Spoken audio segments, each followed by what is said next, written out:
there is a big ram. Steady. This is their breeding field. So this is their big ram that's in the back. So he's probably going to be a little bit more Dot, come. of them as well. There's the dog. Dottie, come. Back. So the dog is moving the sheep in a gentle way with its eyes. Britt, get back. Bonnie, stay there. See, the young dog on this side that's running back and forth is a new youngster.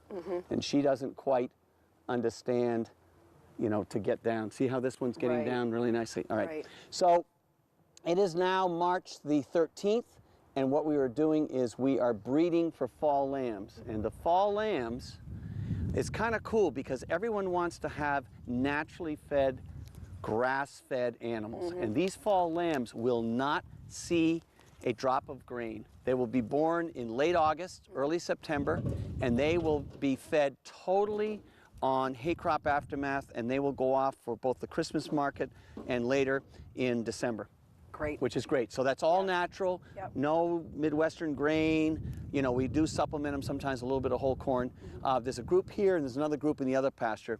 So we'll probably do, I don't know, 60 or 70 for fall, and we did about 130 for the winter. And you'll notice that these lambs, quite a few of these sheep, Jody, are black. And the reason for that is we use a natural colored wool. So what is Wellscroft about? Is that what you want me to? Yeah, that's so how did you get started with this? Oh my gosh. So take a look. If you look at this pasture over here, you'll see there's a lot of rocks there. There is. Take a look at all these rocks. When I moved here, you couldn't see the mountain. Okay, there's no mountain. See how big these trees are? Yep.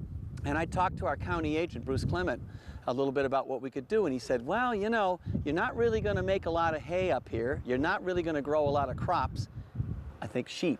And so at the time, what we did was we got into sheep a little bit. My ex-wife was a spinner and weaver, and we decided that we would raise black sheep. We have actually now one of the largest black flocks in New England for the natural colored wool. And I'm sure that you and your audience have walked through the woods and seen these stone walls with trees in the middle of, in the middle of forests. And that's because, as you know, 150 years ago, 80% of this area was open. Right. Monadnock was clear to the top with sheep. Right. So that's what we do. So we sell wool, we sell meat, breeding stock, and then we also have boar goats, which you'll see in a bit, and we use those to reclaim land. We also sell pigs, and we get pigs as a way of giving people locally grown pork, but we also take a lot of the leftover food from farmers markets, stores, that kind of thing, and that's what they're fed on. Right. And we use the pigs as an interim pasture renovation animal. So because they like to dig things up. Yep, the goats will go in. That whole, not this side, of course this is March, so nothing's green, but believe me, it's lush. Right. And the other thing that we do that's kind of interesting, that's a word you probably haven't heard of, is called silvopasture. And what that means is you take, and instead of clear cutting everything, you leave trees. See all these trees in here? So what happens is the pasture underneath it grows great. Now it's no good for making hay because you can't run, you can't run hay machinery around there. But for animals, these sheep that you see, there's a whole bunch of sheep up in the corner there. I'll get them down. They spent the whole winter out here. These sheep are shorn now, but if they weren't shorn, it could snow 6 inches, all right? And as long as it never got above freezing for 1 week, 1 week later, there'd be 6 inches of snow in their back, which means it's 32 degrees here and 6 inches down, it's 102 degrees on their back. So you tell me if wool isn't a good insulation. Right. Let's see if we can move them over a little bit. Britt, come by. Walk up. Now you'll see that the ram is challenging. He's the one looking at the dog. Takes a lot of power. Britt, walk up. That dog is 13 years old, by the way. See him turn his head? Britt, Britt, walk up. Okay, Dot, Dottie, come. Dot. So we put a little extra eye on it. Now the problem is that these guys are in a box. And once that ram, there's a thing called pressure point. Once that ram, if Britt gets too close to him, then they're gonna turn and run and challenge. So I'm gonna have her go a little further back. And I'll bring in another dog if it doesn't work. Britt, come by. Britty, get back. Come on, come by. Britt. All right, watch what happens when I bring Nell. Nell, get back out. Come by. See, one dog, see the difference? Nell, come by, get back. Nellie, out. Right there. See, now they'll come over easy. Britt, oh wait. Dot, dot, dot, dot, dot, dot, dot, dot, dot.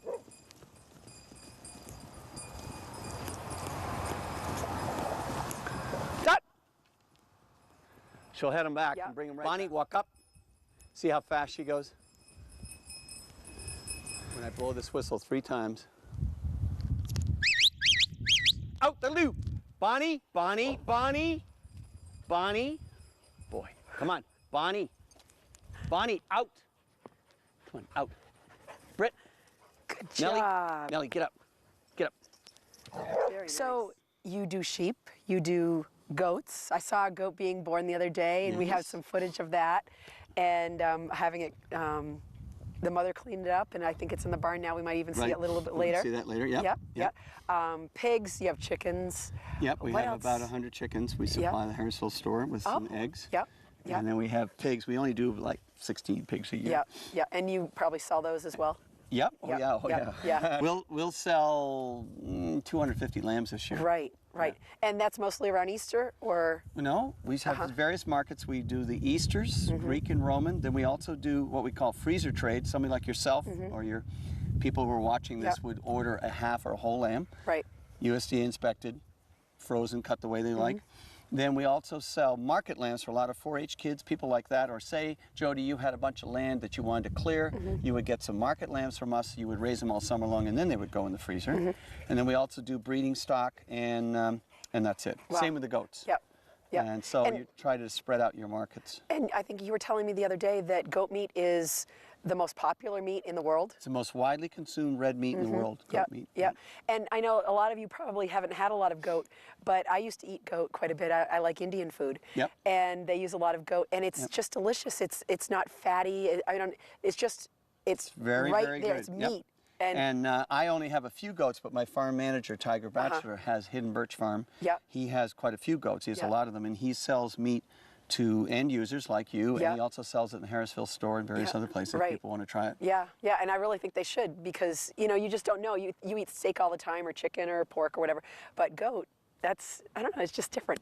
It is different, but it's very lean. It's very good. We'll look at some goats. Of course, they'll look at the small goats and say, I'm not going to eat that. But So we talked a little bit about the stone walls. And how those keep the sheep in, but you also stone walls don't really keep any sheep in. One wire on top of the stone walls. But my point about stone walls was that you asked how come we raise sheep here, and the point is that 150 years ago to 200 years ago, that was the sheep were the mainstay. This is what it looked like. It was the mainstay of New Hampshire agriculture. Look at the big woolen mills all over in Harrisville, which you just did. So the walls are falling down. But we do actually use walls for fencing animals. If you go to Ireland and England, you'll see perfect 4-foot-high stone walls that keep sheep in. Wow. So, okay, so then that's where I was headed, actually, is stone walls don't really keep them in, so you have fencing. The other part of the business is that we developed years ago when as I told you earlier, we've had about 12,000 lambs born here. So we've been doing it a long time, and we found that we needed some better fencing. The olden days used to be barbed wire, which is nasty with wool and all. And it used to be woven wire, which they get their head stuck in and everything. So we decided that we would look around, and we came up with some other fencing systems from other parts of this country, but also throughout the world. And so we developed Wellscroft fence systems. See, now they're coming over. And Wellscroft fence systems. And what that is about is we offer a service. We develop systems to people who are in agriculture. So we don't do any commercial, poolside, residential fencing, strictly agriculture. And when I started the business in 1978, I would say that 80% of what I did was keeping livestock in, okay? Now, about 70% of it is keeping wildlife out. Right, deer, woodchucks, raccoons, bears, birds out of blueberry bushes. Hey, how about bears out of beehives? Your thing. I know it. So that's what Wellscroft does. So we put together systems, and it's a nice small company, New England company. We cover all New England and Eastern New York, and that is a separate thing from what we do here. But I think part of what's interesting is that because we have been farmers so long, we have actually used what we sell. Some of the fences you're looking at where the sheep are down there, that woven wire, that's 15 years old, and it's as straight as an arrow.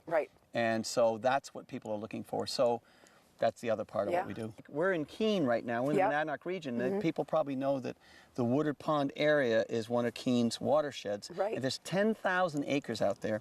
There is, I won't tell you everything that's there, but there's bear, there's mountain lion, there's, you know, deer and moose and everything else. Aren't we lucky? Yep. Yeah. So we also use guard llamas. We'll take a look at that in the barn to help protect as well as the fence. Yeah. So why don't we head in there? Okay. And I don't know if we'll be talking with you or your son or Tiger, but we'll take a look and see what we have in there. All right. Good. All right, Thank you.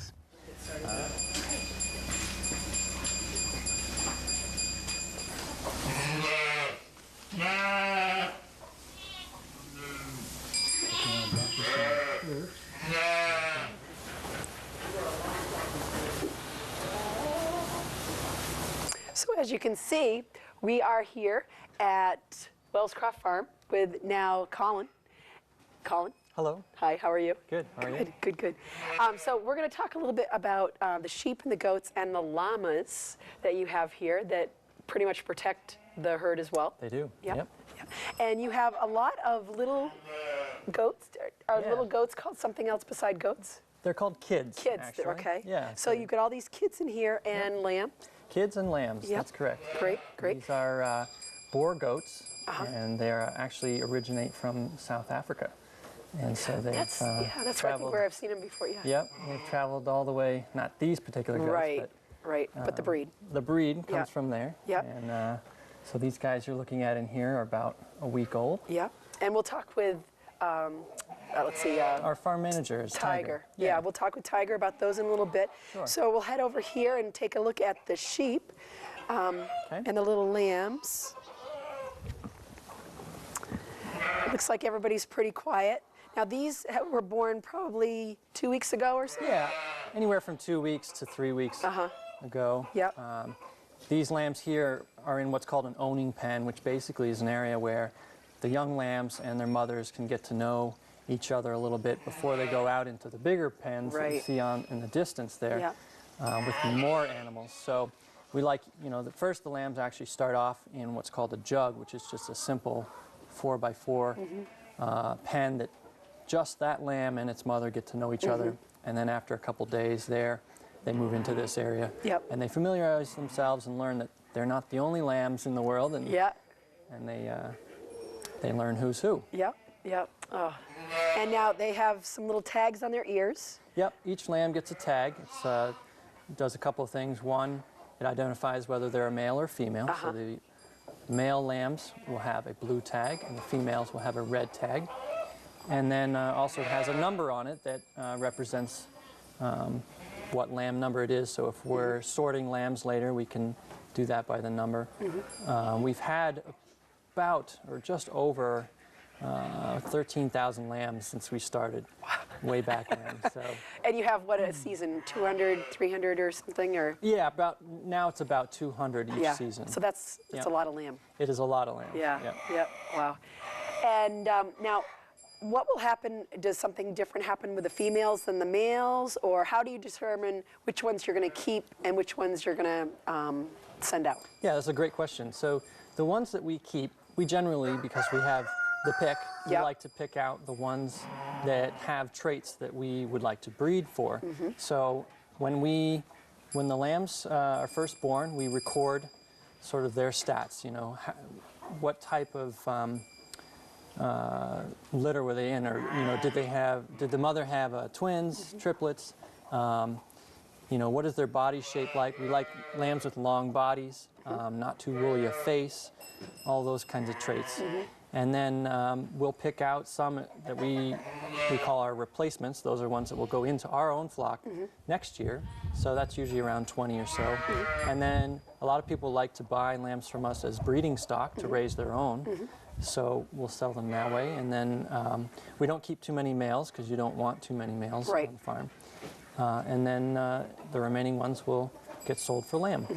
Yep.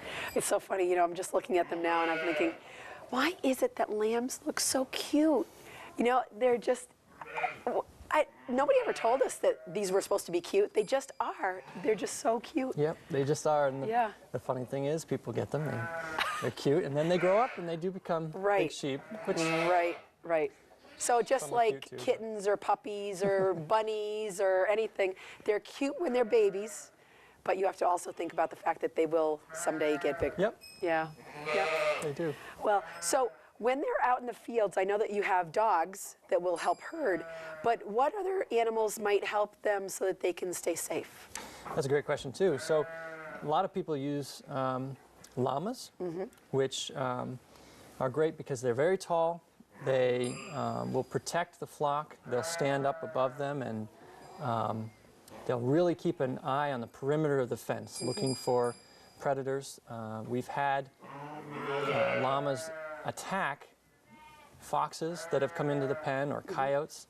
I had one neighbor tell us, because we graze our animals down in the village, and so we're not always watching them, but we had a neighbor tell us that she actually saw a llama chase a bear away. So that's quite something. But Yeah. we prefer the llamas because they're much easier. They eat what the sheep eat. Guard dogs is another animal that people use, but you do have to feed them Right. a separate food. So our biggest llama over there is Jackson. He's checking us out right now, kind Yeah. of wondering what's going on over here. Right. And he's got his ears pointed forward, so he's Yeah. kind of in a curious Listening. mode there. Yeah. And that's, they're a gelded male llama. We never put more than one in with the sheep. But they're great. So their defense mechanism is kicking? Yeah, or they will spitting? stomp. Do they- does They the do spitting- spit as well, but primarily they'll stomp. Yeah. And they have they're a very energetic animal, and they really can emit a power with their eyes, Right. almost like the border collies in Right. a sense. that Because David talked about they're very that. friendly. Yeah. I mean, I've taken care of llamas before. They can be very friendly and they're easygoing, but But if you get on their bad side, right. yeah. Or with the border collies, if they have a job to do, that's what they're going to do. That's right. So Exactly. yeah. Wow. So you have this one here, and That's then Jackson, you and have then we another, have another one over here. Did you want to feed that one? We can do that. Okay. We have some Yeah. grain actually Okay. right over here. All right. So this llama's name is Okay, so this is Comet. Comet. And actually, when you approach a llama, Jody, what you actually want to do is put your face out rather than your hands, and he'll come over and sniff you. Oh, really? See, he knows I have some corn here. Hi, buddy.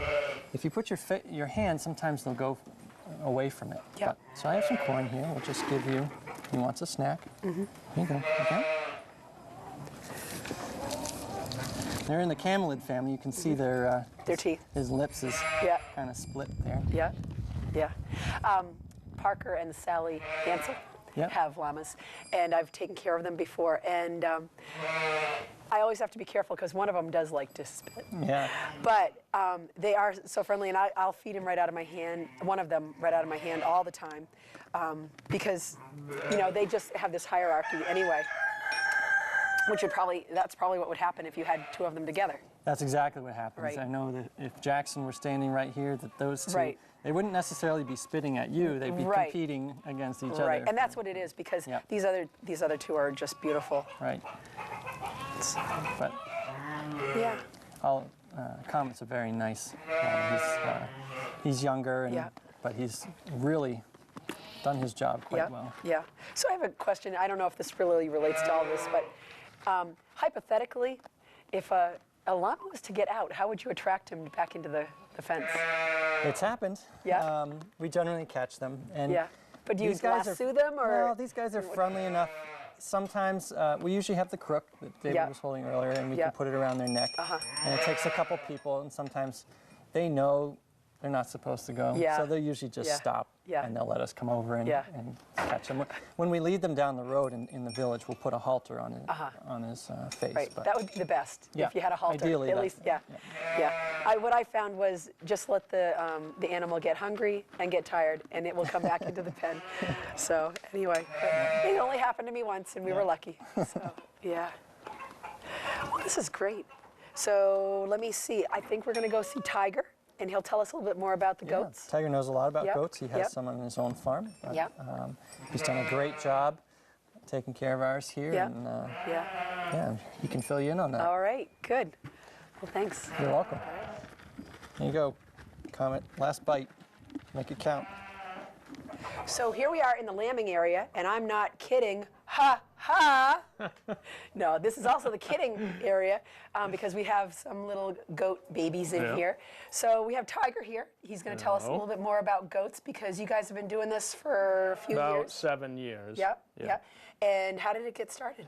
Got started where I guess I kind of thought up the idea of looking into raising goats and how healthy the red meat is from the goats. It is. And so I was toying with the idea of starting up my farm with, you know, goats, and then Dave thought probably be a good idea, so we brought some in here, and at around the same time we both got started in goats. And here at Dave's we have about 20 goats, and we kid them out each spring and raise them up for meat.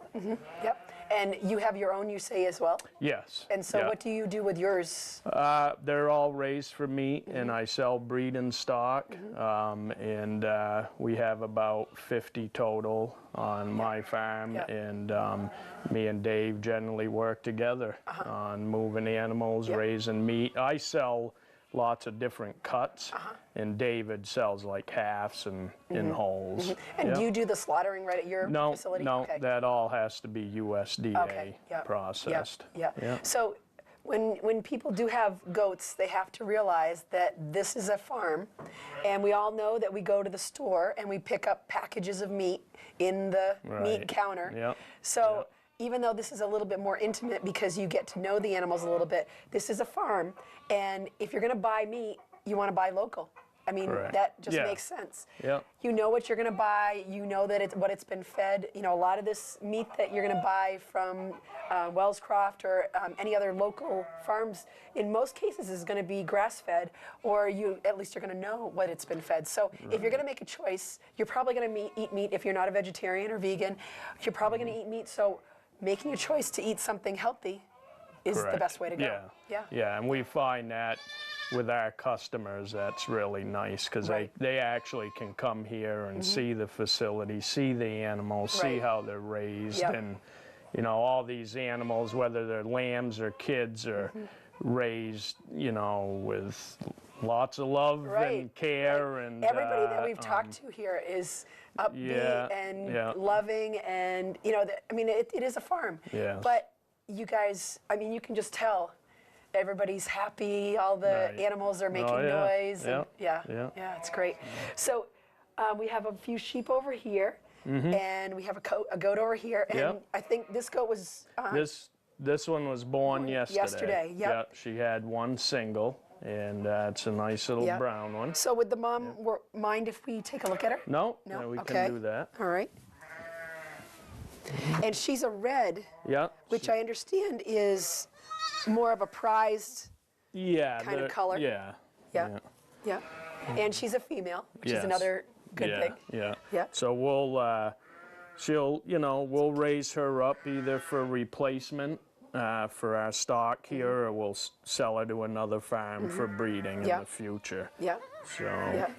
So now, when you bred her, did you have to breed the mom with a plain colored red? Is that how you would do it? It was the buck that bred the doe was a purebred, and he was white.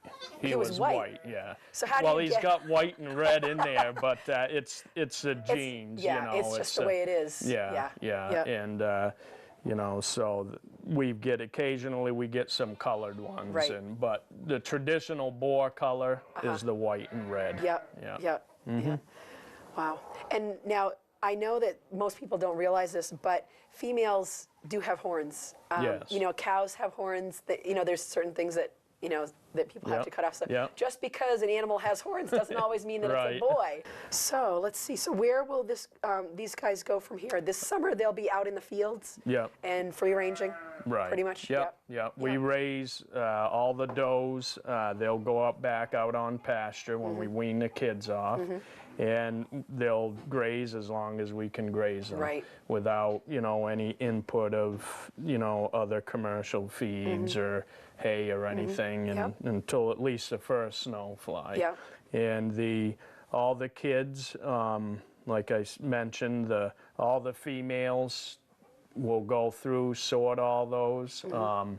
they'll be used for our own stock or sell them to other farms. The boys will all get raised up for meat, and generally they'll be raised for 5 to 6 months, which they'll be about 80 pounds, you know, or a little bit lighter for meat. And that's also called chevin. And what is chevin? Chevin is goat meat. Yeah, and it's just a little bit more of a fancier name for it. So people, a lot of folks don't realize what chevin is. Right. And then I've seen it on the goat milk. Or not goat milk, goat cheese packages. So that kind of, and a lot of people in America, when they hear eating goat meat, they shy away from it. I know, it's really funny. And what I find is any customers of mine, you know, I'll give them a little bit, they'll try it. Right. And so what's the best way that you like to see goat prepared? Probably have a loin chops are pretty nice, rib chops, and those are nice, you know, those can be done on the grill, a little bit of garlic on them or something, and they're great. Do you have to add a little bit of oil on them or anything? Because I know that is pretty lean. Yeah, it's very lean, got to cook real slow, and you know, you can. Everybody prepares it a little bit different, but it's a real good, tasty meat and very healthy for you. Also. I used to go to a place in Long Island, New York, and they had an Indian restaurant there. And you probably sell to a lot of people in New York, especially for those kinds of things. But they would have some kind of a stew that they would put the goat bones in. You'd just cut them up and just throw them in. And just even taking the meat off the bones. That was what I wanted because it was just so nice right there. Yeah, it's good. So does Dave have any like open barn things? I'm not saying like specific dates, but does he do things in the spring and then summer, or can people come up and visit, or should they call first? Yeah, we're generally open all the time. If you know, someone wants to come during the day sometime, they're more than welcome. Right, and I think you have school groups. Yep, we do. And we just had an open barn actually this past Saturday, which was a good turnout. We had sausage, lamb sausage for people to sample, goat meat for people to sample, and it was really good. And there again, people that never tried goat meat tried it and were like, oh wow, this is don't good. knock it till you've tried it, right? Exactly. Yeah, because it is delicious. But we, you know, it's generally open to the public. You know, sometimes if we ain't busy, we can spend a minute with them. But we do, we've got the fence clinic coming up, which, you know, talks about fencing and all that. And we do school groups and, Yeah, well, great. Well, I'm glad I've had a day to speak with all of you here. Great. You guys have all been so informative. If you are interested in being on In My Backyard, you can email us at inmybackyardch8@gmail.com, or you can you know, just stop by, I guess, next time that we're filming. You can just email us and let us know that you'd like to join us. We've been talking here today with Tiger and Cullen and David and the dogs and the sheep and the goats and chickens. I would just say stop by and enjoy it, because this is about as close as you're going to get to being on a farm unless you have your own. So we'll see you again in my backyard.